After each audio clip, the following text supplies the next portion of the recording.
রায়হান ভাই, আপনি আহ কেমন আছেন? এই তো ভালো। তুমি কেমন আছো নন্দিনী? আমি ভালো আছি। গুড।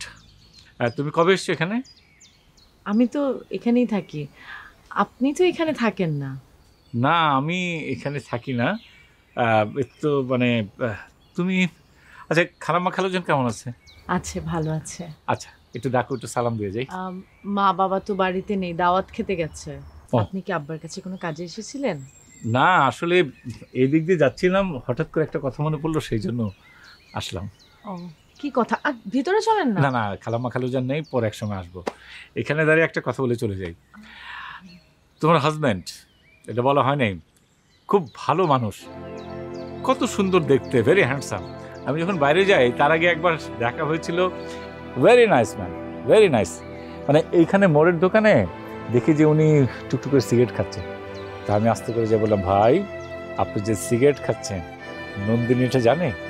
শোনার পর যে কি লজ্জাটা পেল, আর এই গালের টোল পড়তো, তো সেই জন্য খুবই সুন্দর লাগতো এটা, এই আর কি।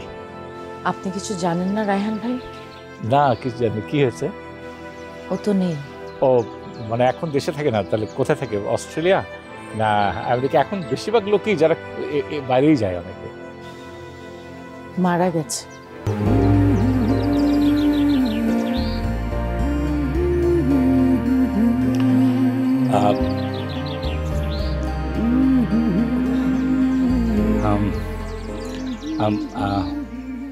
আম সরি, হ্যাঁ আমি কিছু জানতাম না। না, ইটস ওকে।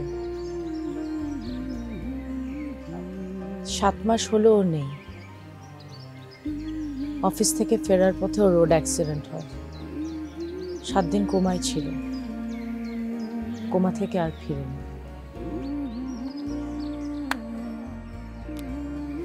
মানুষের মৃত্যুর উপর তো কারো হাত নেই।